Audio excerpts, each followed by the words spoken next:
Assalamualaikum warahmatullahi wabarakatuh. Bismillahirrahmanirrahim. Alhamdulillahi rabbil alamin wa bihi nasta'in.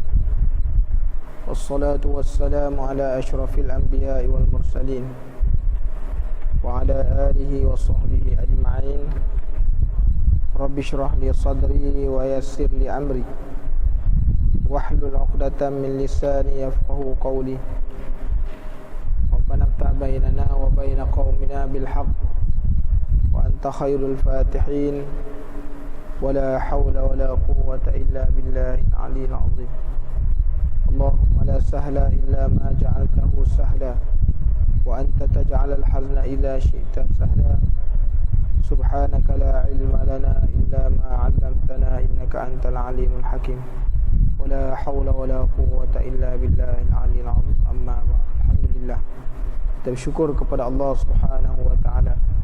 Dengan rahmat dan limpah kurnia-Nya kita bertemu lagi dalam majlis yang diberkati oleh Allah Subhanahu wa taala. Mudah-mudahan Allah Subhanahu wa taala menjadikan perhimpunan kita mendapat rahmat dan mendapat keberkatan daripada Allah Subhanahu wa taala, insya-Allah. Tuan-tuan muslimin dan muslimat yang dirahmati Allah, kita masih lagi membicarakan adab-adab imam dan makmum sebelum daripada mendirikan solat. Pada pertemuan yang telah lalu, kita telah membicarakan tentang hukum dan hikmah di antara perkara-perkara mengapa dituntut sebelum kita mendirikan solat untuk bersiwak. Hari ini kita menyambung lagi beberapa perbahasan dan huraian yang disebutkan oleh ulama-ulama berkenaan dengan siwak.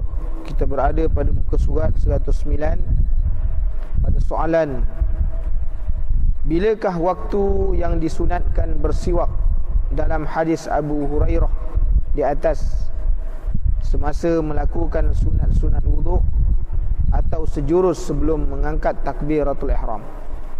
Jadi perbahasan ulama-ulama ni macam mana nak bersiwak ni, ketika mana mengambil wuduk ke ataupun sebelum daripada kita mengangkat takbiratul ihram. Sebab kalau tengok pada hadis dikata la amartahum bisiwaki inda kulli solah. Mana kalau inda tu maknanya sebelum, kan, sebelum sembahyang. Jadi mana perbuatan yang sebenarnya kita nak bersiwak ni, perbuatan yang sebenarnya dekat mana? Ketika mana ambil wuduk ke yang betul, ataupun ketika mana kita nak mengangkat takbir, sebelum mengangkat takbiratul ihram sebelum solat, ataukah di situ kedudukan? Jadi kita tengok perbahasannya. Menjawab soalan ini, kita merujuk kepada kata-kata pengarang daripada pengarang Fiqh al-Islami al-Dillatahu, bahawa dia mengatakan hukumnya siwak di sisi fuqaha. Makna fuqaha ni dah jamak kepada, maksudnya ahli-ahli fiqh, mazhab-mazhab fiqh, sama ada dia itu Hanafi ke, Maliki ke, Hambali ke atau Syafi'i, bahawa siwak sunat di sisi ulama mazhab Hanafi setiap kali berwuduk ketika berkomor-komor. Itu pada mazhab Hanafi.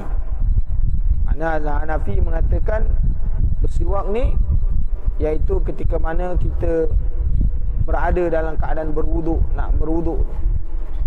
Di situ dah letaknya, ialah ketika mana berkomor-komor. Bersiwak termasuk dalam daripada fadilat atau kelebihan wuduk sebelum berkomor-komor di sisi ulama mazhab Maliki. Jadi pada mazhab Maliki juga mengatakan bahawa bersiwak ni merupakan fadilat atau kelebihan. Ketika mana? Itu ketika berkomor-komor tu, dekat situ disunatkan untuk bersiwak. Berdasarkan hadis baginda Rasulullah sallallahu alaihi wasallam, kalaulah tidak kerana aku memberatkan atas umat, maka pasti aku perintahkan mereka supaya bersiwak setiap kali berwuduk. Dia meletakkan mana perintah wuduk ni, perintah siwak ni iaitu ketika mana wuduk. melainkan apabila seseorang itu terlupa melakukannya ketika berkomor-komor semasa berwuduk, maka siwak masih tetap disunatkan ketika hendak mendirikan solat. Jadi orang yang terlupa, contohnya waktu ambil air semayang tadi terlupa nak bersiwak, maka dia masih lagi boleh mendapatkan fadilat. Untuk fadilat bersiwak ni sebelum didirikan solat, maka bersiwaklah.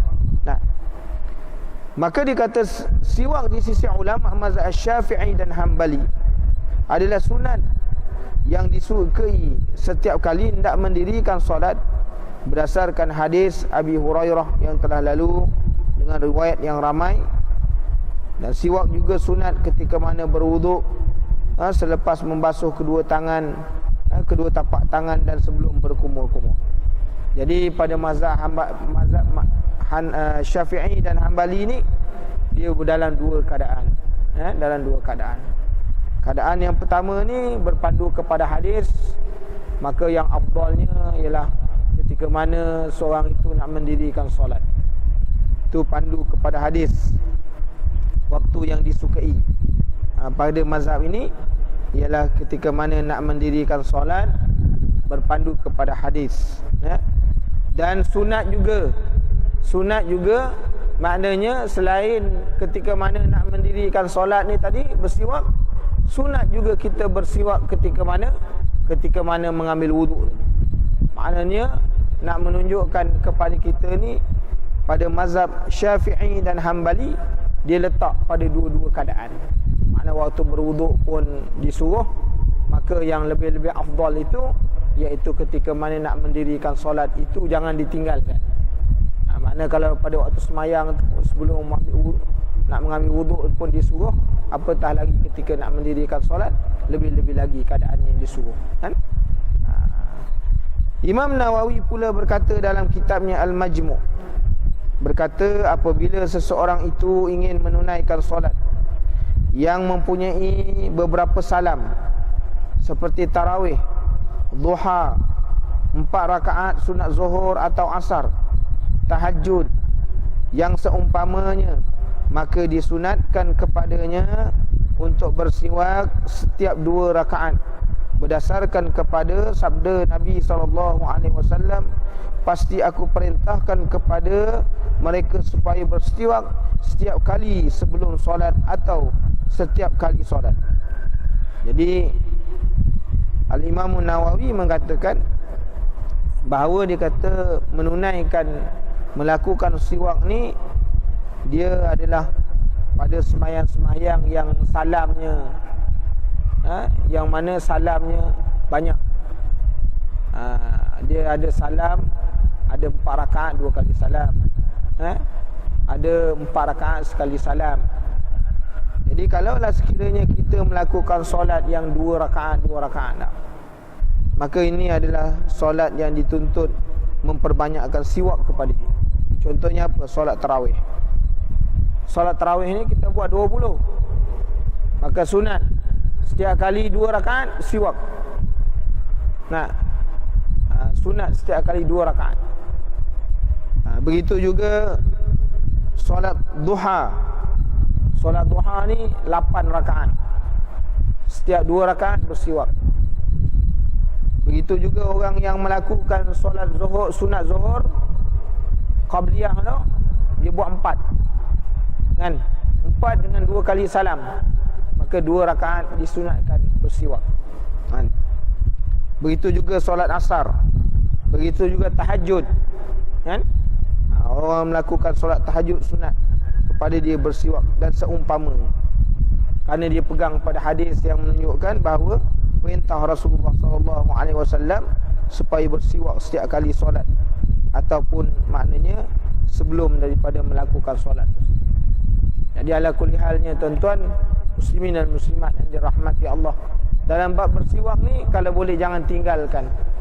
Dalam keadaan-keadaan mana, kalau tak boleh nak buat dalam semua keadaan, maka terutamanya kita ketika mana mengambil wuduk, ataupun tidak boleh dalam keadaan itu ketika mana kita nak mendirikan solat, maka lakukanlah siwak, kerana fadilat dan kelebihannya yang banyak lah.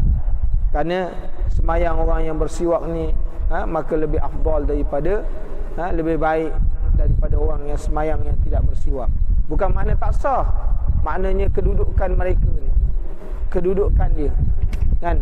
Kerana bila dia semayang dengan bersiwak ni, dia telah mengamalkan satu daripada sunnah Rasulullah sallallahu alaihi wasallam. Itu yang kita hendak dah. Jadi bila kita belajar ni tuan-tuan, payah nak bawa kayu siwak bila kita ambil wuduk ni. Kerana sunat mengambil wuduk ni daripada rumah kan.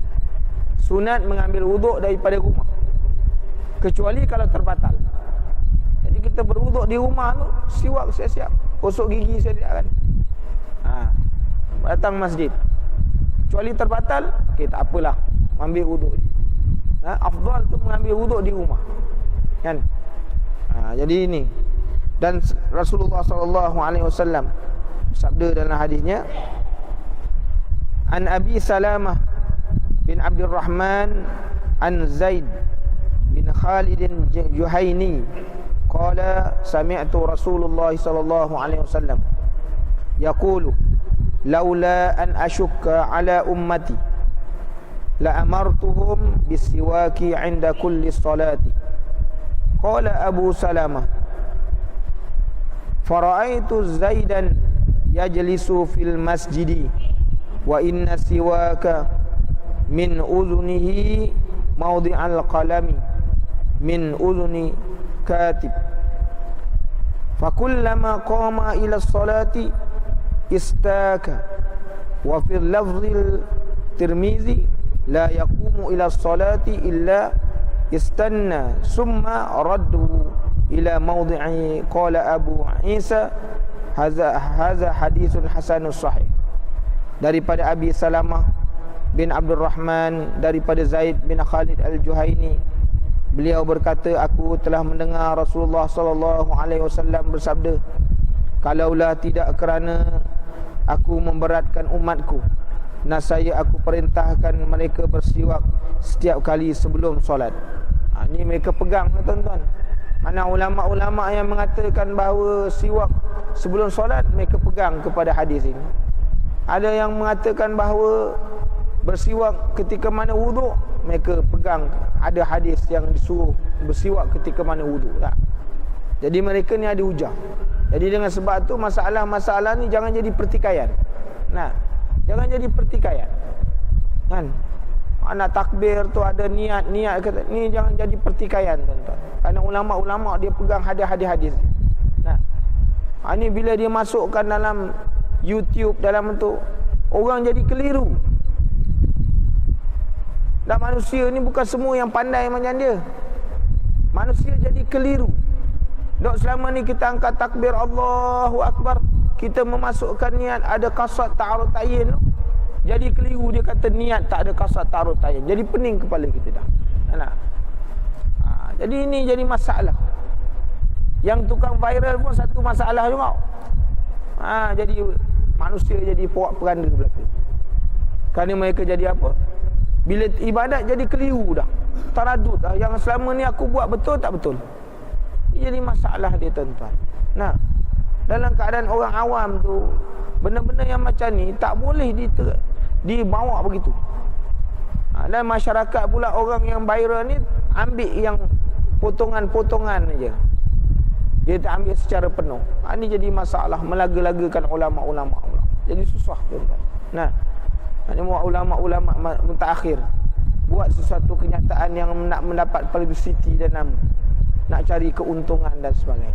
Jadi susah kan. Dalam keadaan manusia pula menjauhkan diri daripada ulama, tak mau duduk dalam majlis-majlis ilmu, jadi susah belaka. Jadi kalau kita duduk dalam majlis ilmu ni, kita faham ada pertikaian, ada khilaf di kalangan ulama-ulama, kita tahu ni boleh, ni tak boleh ni. Sebab kita tahu ilmu tu ada. Jadi kita tak akan menyalahkan orang, kita tidak akan mudah untuk mengatakan orang ni betul, orang ni tak betul dan sebagainya. Jadi itu tuan-tuan. Itu sebabnya pentingnya kita duduk dalam majlis-majlis ilmu ni, supaya kita faham bila kita nak beramal. Jadi dalam masalah siwak ni, tuan-tuan nak buat, jangan buat dalam waktu semayang ni sudah. Nak buat ketika mana berwuduk tak apa. Nak buat ketika mana sebelum semayang tak apa. Jangan waktu semayang ni gosok gigi. Itu yang susah Kan? Kerana orang jahil. Bila dia jahil, kalau dia jahil tu, sama-sama semayang boleh tengok handphone. Nah, kita pergi kalau di tanah-tanah Arab dah. Waktu umrah ke haji, handphone berbunyi, dia keluarkan handphone. Dia siap tengok lagi. Nah, tu kan lagi masalah. Kan? Pada kita, mazhab kita tu pergerakan yang banyak batal lah. Batal lah. Pada mazhab dia, pergerakan yang banyak tak membatalkan. Kan? Tidak membatalkan. Tapi kita kena lihat pula bagaimana orang-orang ni dalam mazhab dia berwuduk. Berwuduk cara dia macam mana? Berbeza. Nah, ada anggota-anggota yang pada kita ni bahagian-bahagian yang jadi sunat, dia jadi wajib. Pada kita sunat. Jadi kita kena memahami kaedah-kaedah tu. Supaya apa? Kita tak jadi keliru bila beramal. Kita boleh tahu semua mazhab. Kita boleh belajar semua mazhab. Tetapi bila kita nak mendirikan, nak beribadat, maka hendaklah melakukan satu mazhab je dalam ibadat. Kita tahu macam mana kaifiat orang-orang Hanafi semayang, orang Maliki semayang, orang Hambali semayang, Syafi'i semayang. Jangan besok buat semayang lain, takbirnya lain, pakai Syafi'i, rokoknya pakai Hanafi, sampai silam pakai Maliki. Punah betul. Campur habis betul kan? Nak bertaklid dengan sesuatu mazhab ni, dia kena tahu usul dia. Orang yang nak bertaklid, nak berpegang kepada satu mazhab, bila nak berpindah kepada satu mazhab, dia kena tahu. Dia tak boleh mengambil satu, maknanya berpegang kepada mazhab, dia nak ambil yang mudah-mudah je, tak boleh. Dia kena tahu maknanya usul dia. Macam kita tawaf, kita berpegang ketika mana kita disentuh ataupun tersentuh. Ada mazhab, hatta dalam Asy-Syafi'i sendiri menyebutkan bahawa bila orang yang tawaf ni, dia makna ketika mana disentuh tak terbatal. Ada. Bila maknanya dalam keadaan susah ni, ramai manusia, kita maknanya itibak kepada satu mazhab yang lain. Sentuh, disentuh, maka tidak membatalkan. Jadi kan senang kita nak ibadat, tuan-tuan. Jadi dengan sebab itu disebutkan Rasulullah SAW bersabda, maknanya kalaulah tak jadi berat kepada umat aku, aku perintahkan kepada mereka ni bersiwak, iaitu menggosok gigi tu, memberuh gigi dia setiap kali sebelum solat. Abu Salamah berkata, maka aku melihat Zaid, iaitu perawi yang merawatkan hadis ini daripada Rasulullah SAW, duduk dalam masjid, dan sesungguhnya kayu siwak berada di telinganya, iaitu pada tempat alat tulis yang terselit di telinga penulis. Jadi Abu Salamah mengatakan, aku melihat perawi hadis ini yang mengambil hadis ini daripada Rasulullah SAW tentang siwak ni. Aku tengok dia kalau dalam masjid, maknanya kayu siwak ni sentiasa dia ada tersepit dekat telinga dia. Ada dekat telinga dia seperti mana sebatang pensel yang terlekat di telinga penulis. Maka setiap kali beliau bangun untuk mendirikan solat, beliau bersiwak. Dia pandang pegang pada hadis Rasulullah SAW. Dan dalam lafaznya Tirmizi, beliau tidak bangun untuk mendirikan solat, melainkan beliau akan bersugi, kemudian mengembalikan batang siwak itu ke tempatnya, iaitu di celah telinganya. Jadi hadis Rasulullah SAW ni kita boleh lihat, tuan-tuan. Manakala hikmah bersiwak ketika hendak mendirikan solat adalah seperti yang disebutkan oleh Imam Ibn Hajar Asqalani dalam kitab dia Syarah Fathul Bari itu, dan semasa menghuraikan hadis Abi Hurairah sebelum ini, Ibn Daqiq berkata hikmah disunatkan siwak ketika bangun untuk mendirikan solat ialah solat merupakan suatu keadaan mendekatkan diri kepada Allah Subhanahu wa taala, maka solat perlu berada dalam keadaan yang sempurna, bersih dan menyelahkan kemuliaan ibadat. Jadi bila kita nak semayang ni, kita kena pasti mulut tak berbau, sebab kita membaca kalamullah. Bila kita baca kalamullah ni, yang kita hadapkan kalam ni ialah kepada Allah Subhanahu Wa Taala. Kan? Orang semayang dalam keadaan mulut berbau, bagaimana? Kan? Dalam keadaan bila dia duduk dalam masjid mendirikan solat, banyak malaikat-malaikat rahmat Allah Subhanahu Wa Taala yang dia tak nampak, tapi malaikat-malaikat rahmat ada. Jadi malaikat-malaikat rahmat ni tak boleh. Malaikat-malaikat ni tuan-tuan, malaikat Allah Taala ni dia tidak boleh mencium bau yang busuk. Kan? Itu sebabnya Rasulullah sallallahu alaihi wasallam menyebutkan, orang yang makan bawang putih jangan menghampiri masjid. Kerana apa? Dia menyakiti akan malaikat-malaikat rahmat Allah Subhanahu Wa Taala. Kerana malaikat-malaikat rahmat ni dia tidak suka kepada bau yang tidak elok. Itu sebabnya orang sama ada dia makan benda yang berbau ke, ataupun menghisap rokok jadi berbau mulut ke, maka bersihkan dulu mulut.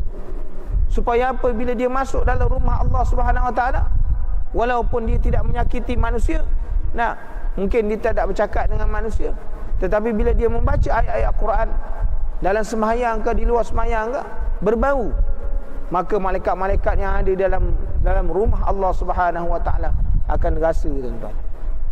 Dia akan maknanya tak suka dengan benda-benda yang macam ni. Jadi itu sebabnya, walaupun kita tak nampak dah, tapi Rasulullah sallallahu alaihi wasallam menyebutkan yang demikian. Jadi ini persediaan orang yang nak masuk rumah Allah Taala ni bukan setakat zahirnya, pakaiannya cantik, kan? Kerana apa? Allahu tayyibun Allahul jamil yuhibbul jamal. Allah ni dia cantik, dia suka pada cantik, yang kecantikan. Kan?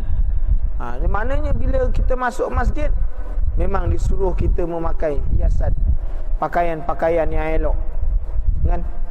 Kerana apa? Itu melambangkan kita menzahirkan nikmat. Menzahirkan nikmat. Bila nak ibadat, pakai secantik-cantik mungkin. Kerana apa? Menzahirkan nikmat Allah Subhanahu Wa Taala. Kan? Begitu juga maknanya dari sudut batinnya. Hati mesti dijaga daripada sifat-sifat mazmumah yang boleh maknanya merosakkan. Bila dia nak beribadat kepada Allah, maka ibadat dia boleh jadi rosak. Zahirnya nampak seperti beribadat, tapi dalamnya jadi rosak. Ini sebab kita nak kena jaga, tuan-tuan. Itu sebabnya Al-Imamul Ghazali menyebutkan bahawa semayang ni dia ada dua. Semayang ni, sifat semayang kata Imam Ghazali, dia ada sifat zahir dan ada sifat batin. Dia ada sifat zahir dan sifat batin.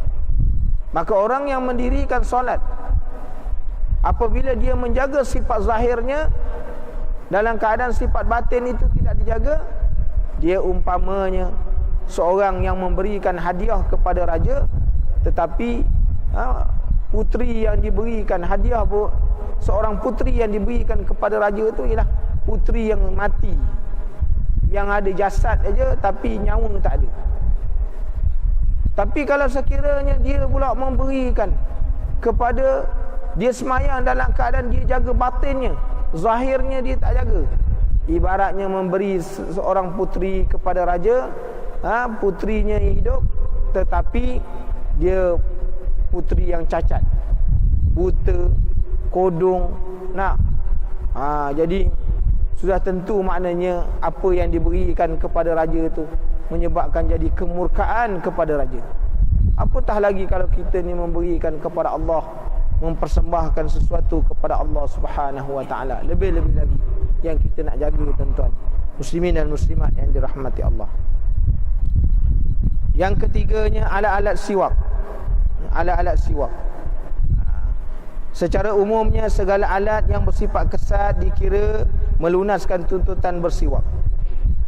Jadi apa saja alat yang kesat, maka tuntutan bersiwak ni dia akan terlaksana. Seperti mana yang disebutkan oleh pengarang dalam kitab, bahawa dia kata apa, alat tersebut hendaklah suci dan dapat menyisihkan warna kuning gigi, sekalipun alat tersebut ialah sepotong kain perca yang kasar. Mana walaupun sepotong kain perca, yang pentingnya sifat dia mestilah boleh menghilangkan, mensucikan akan gigi tu dan menghilangkan warna. Kalau kita dok makan benda ni, kali maka kotoran lebihan tu akan melekat pada gigi kan. Kalau kuah lah, kalau masak lemak lah, semua duk melekat. Kalau sebulan tak gosok macam mana tuan-tuan? Kan? Bayangkan kan? Bayang kalau gigi tak digosok kan? Tak digosok sebulan. Bulan Ramadan tak gosok gigi. Kan? Dia kata bau tu lebih harum daripada miski. Tak faham. Dan sebulan bukan harum lagi, hapak bau dia. Nah. Orang yang gosok gigi ketika mana tu, tuan-tuan, bila dia menahan, dia berpuasa tu. Mulut orang yang berpuasa ni dia memang tak baunya tak bagus. Sebab apa? Maidah dia kosong. Kan? Barulah maknanya istilah mengatakan bahawa mulut orang berpuasa ni lebih harum. Setelah pada waktu sebelum semayang ni, subuh ni dia gosok gigi. Ni sebulan tak gosok. Kan? Sebulan tak gosok. Bayangkan sebulan tak gosok. Kan? Agak-agaknya macam mana tuan-tuan? Sebulan tak gosok. Jadi Islam ni cukup prihatin. Islam ni tuan-tuan, Rasulullah sallallahu alaihi wasallam suruh jaga sampai bab gigi. Bayangkan kalau sekiranya gigi tuan-tuan tak ada. Sebab kalau tak digosok, maka gigi rosak. Bayangkan kalau gigi rosak. Agak-agak tuan-tuan boleh baca Quran dengan tepat. Nah, gigi depan semua dah tak ada. Walau terlepas, lidah terlepas, maka sebutan huruf tak boleh disebut dengan betul. Ini hikmah. Kenapa Rasulullah SAW supaya suruh kita jaga gigi? Kerana gigi ni penting, kerana dia memainkan peranan dalam menyebut akan makhraj-makhraj huruf Al-Quran. Orang tak ada gigi, dia gigi palsu dengan gigi original tak sama tuan-tuan. Nah, dia lain. Nanti huruf dia keluar tu lain, tak tepat. Itu sebabnya Allah Ta'ala kurniakan kita gigi ni. Sebenarnya gigi ni ada nikmat. Allah Ta'ala bagi gigi ni ada nikmat. Itu sebabnya bila Allah Ta'ala menyebut tidak ada sesuatu yang aku beri kepada manusia ni sesuatu yang sia-sia. Semua ada manfaat. Tinggal kita je tak tahu, tak mengenal akan manfaat yang diberi oleh Allah Subhanahu Wa Ta'ala. Nah. Jadi kita bayangkan tuan-tuan, gigi itu penting, mesti dijaga. Adapun dikata jari sendiri, maka itu tidak termasuk dalam alat bersiwak menurut pendapat yang rajih. Kalau nak gosok gigi, pakai gigi sendiri, pakai jari sendiri, maka pendapat yang rajih dia tak termasuk dalam istiwa bersiwak. Walau bagaimanapun jari orang lain, boleh guna jari orang lain pula. Hari ni kita baca kitab, kita jumpa bersiwak guna jari orang lain. Orang rumah pakai, pinjam jari kau gosokkan gigi abang, dia kata. Tak ada orang rumah yang sanggup. Dia kata abang ni sebulan tak gosok gigi. Allah, bila gosok licin dia. Bayangkan. Tak sanggup orang rumah tuan-tuan. Sayang dia pun tak sanggup. Gosok gigi kan. Rasulullah dia lain. Rasulullah tu dia boleh nak tunjuk kasih sayang Rasulullah ni. Dia boleh letak mana bibir Aisyah letak pada apa cawan tu, dia boleh letak Rasulullah. Nah, maknanya Rasulullah ni orang yang tawaduk, kan? Sayang dengan isteri dia. Mana nak menunjukkan Rasulullah ni tidak memandang jijik pada sesuatu. Nah, kan? Tu kalau kita baca rumah tangga Rasulullah sallallahu alaihi wasallam ni hebat tuan-tuan. Maka dia kata walau bagaimanapun jari orang lain yang kesat boleh dikira sebagai alat bersiwak menurut pendapat yang muktamad. Maknanya pendapat ni boleh dipakai. Tapi ada syarat-syarat. Hal ini kerana sebahagian daripada anggota tubuh badan seseorang itu tidak dikira sebagai alat siwak untuk dirinya sendiri. Pada keseluruhannya, penggunaan jari orang lain untuk bersiwak dikenakan 4 syarat. Jadi kalau kita nak pakai jari orang lain untuk bersiwakkan gigi kita, Maka 4 syarat mesti dipenuhi. Yang pertama, jari hendaklah maknanya bersifat kesat. Kat jari itu mestilah kesat. Kan? Kita tengok jari orang kampung lah, tuan-tuan yang pegang cangkul, yang pegang memang kerja-kerja kasar tu. Kalau kita salam dengan dia pun Allah, terasa kan? Kita duduk bandar, kan? Duduk bandar, tangan semua halus-halus belaka. Tiap-tiap hari pakai lotion, sapu pakai lotion. Jari tapak tangan tu, jari semua lembut belaka, kan? Orang-orang kampung jari-jari dia kasar, tuan-tuan. Jari dia kasar. Dia salam dengan kita tu, tengok kasar tak kasar tak? Itu pertama. Yang kedua, jari masih bersambung dengan tubuh badan orang itu. Jangan kau potong jari dia, pinjam potong, ambil, gosok. Ganti, ambil satu, potong. Simpan dalam peti ais. Jari dah potong satu, simpan. Bila nak guna, ambil dalam peti air, gosok balik. Besok ada pula orang buat bisnes jual jari pula. Yang pasal jual jari, apa nak beli untuk tersiwak punya, boleh pakai. Sudah. Jangan ada yang macam tu. Kita bukan India tu kan. India jual anggota ni biasa dah tak? Nak cari duit. Kerana dia kehidupan tu susah, kan? Kita jangan buat itu. Yang ketiganya, orang yang memiliki jari itu masih hidup. Jangan jari mayat kau potong satu, ambil, simpan. Simpan kat rumah. Dia awet kan? Bila pagi-pagi gosok.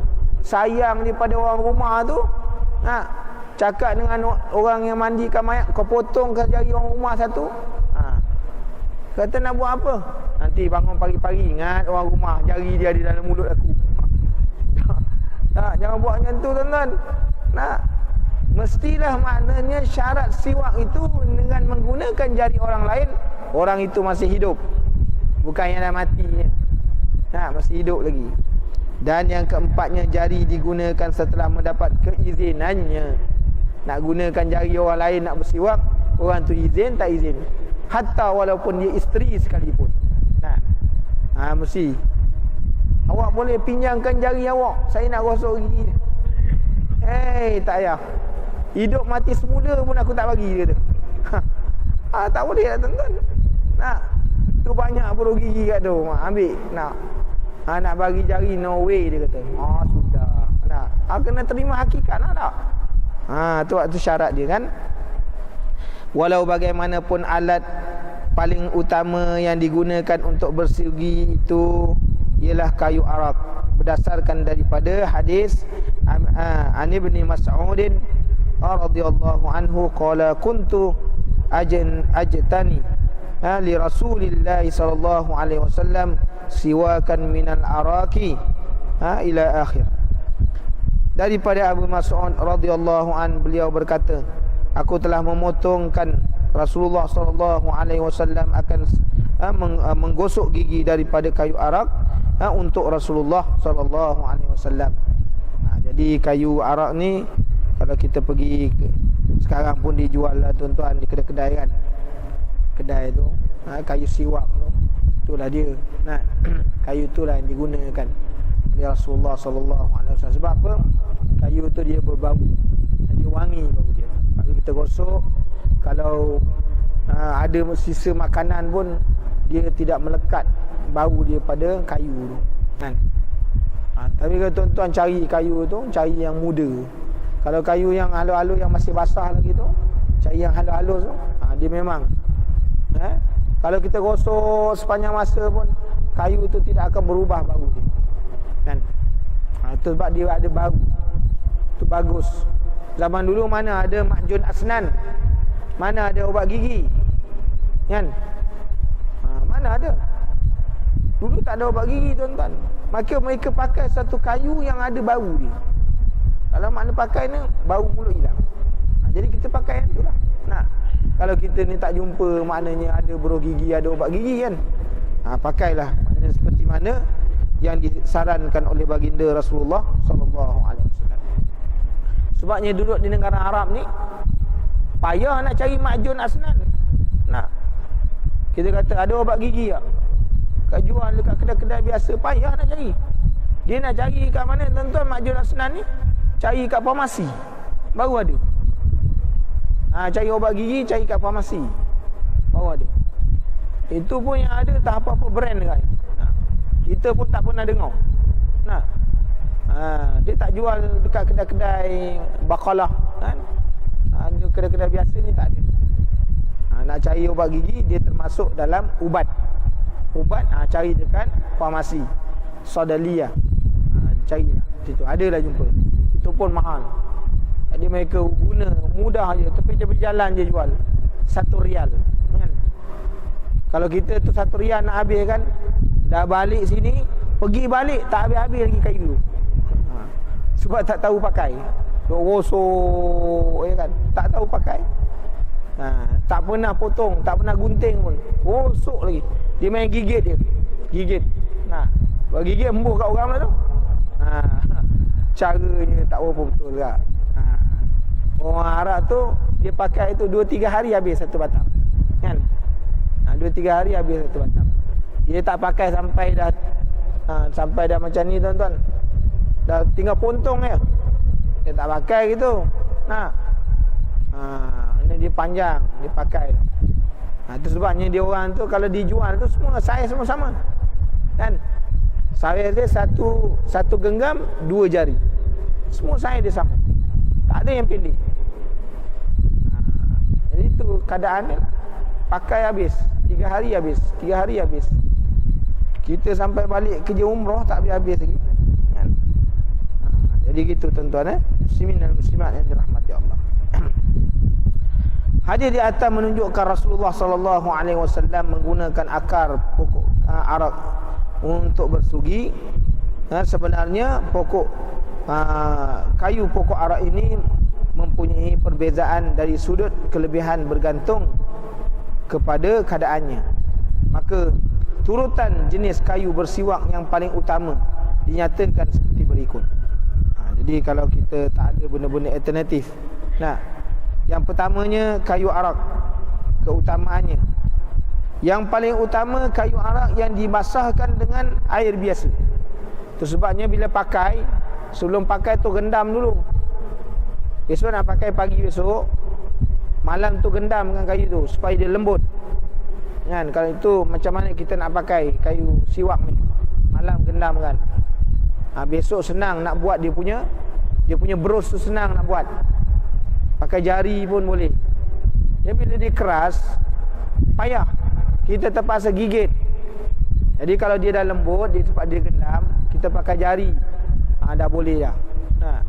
Okey, yang pertama. Yang keduanya, kayu yang dibasahkan dengan air mawar supaya nak datangkan bau.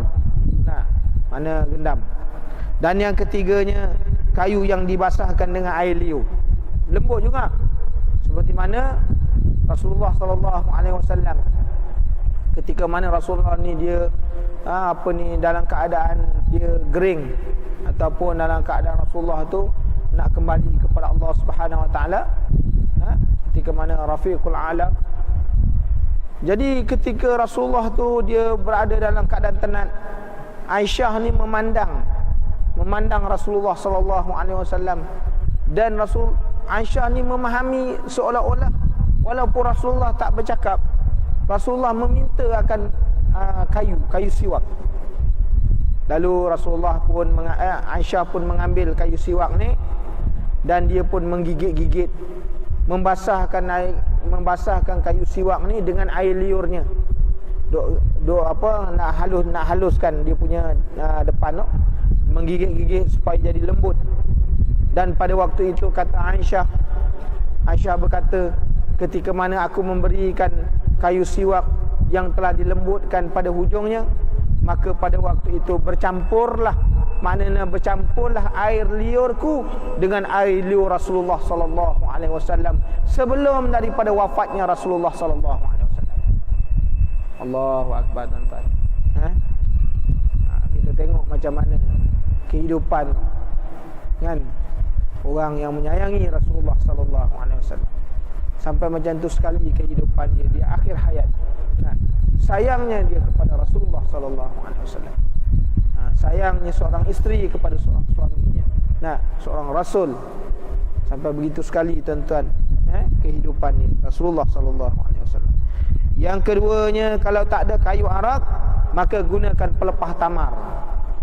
Sini tak ada pelepah tamar, maka gunakanlah pelepah kelapa. Nah, macam mana dulu tuan-tuan buat pakai pelepah kelapa? Dia ambil yang paling ujung sekali. Nah, ambil yang ujung sekali, tumbuk. Ambil batu apa tu? Batu buah apa? Batu lesung. Dia pakai batu lesung. Kan? Ataupun pelepah tamar dulu. Saya tengoklah mak tu buat kan. Dia pelepah kelapa tu dipotong. Kan? Nanti pagi-pagi letak dekat atas batu giling. Nanti ditumbuk. Ditumbuk ujung dia dengan batu giling tu. Penuh mulut tuan-tuan. Duk guna. Pakai sekali. Buang. Esok lagi. Yang lain-lain tu digendam. Tu mak kita buat. Dulu mana ada bro gigi. Nah. Sekarang kok kelapa pun tak kenal. Kan? Kok kelapa semua dari plastik, nak buat macam mana? Nah. Jadi orang dulu itu dia tuan, alternatif dia. Maka pakai maknanya pelepah tamar. Kalau tak ada, pokok zaitun. Dan yang keempatnya, mana-mana jenis kayu yang mengeluarkan bau yang menyegarkan. Dan yang kelimanya, yang seterusnya, mana-mana jenis alat yang bersifat kesat, termasuklah kain dan sebagainya. Inilah maknanya 5 jenis alat bersiwak manakala penggunaan. Tengok, manakala penggunaan berus gigi lebih diharuskan melalui kaedah qiyas. Jadi yang kita pakai berus gigi ni, apa dia punya ni? Kerana menggunakan qiyas. Nak qiyas. Kerana apa? Berus gigi ni boleh menghilangkan. Kan? Qiyas. Sebab kita kena tengok, dia mesti ada Quran, mesti ada hadis, ijma' wal qiyas. Ini dalam hukum. Maka kita menggunakan berus gigi ni, kita punya pegang dia atas qiyas. Sebab dia boleh menghilangkan bau, menghilangkan kotor. Maka bergunakan. Dan dikata hal ini kerana jika pelepah kurma dan ranting pokok zaitun yang mempunyai serat-serat yang mudah tertanggal itu harus digunakan untuk bersiwak, maka penggunaan berus gigi yang bersifat lebih memberus itu lebih utama diharuskan. Bagi penggunaan ubat gigi pula boleh dikiaskan kepada penggunaan kayu-kayu yang berwangi dan segar atau kayu arak yang dicelup dengan air mawar. Penggunaan jenis kayu-kayu ini adalah untuk mengurangkan bau busuk mulut ketika bersiwak. Maka penggunaan ubat gigi diharuskan kerana ubat gigi juga bersifat demikian. Apa yang penting, ubat gigi mestilah diperbuat daripada bahan-bahan yang suci seperti yang dinyatakan dalam syarat alat bersiwak.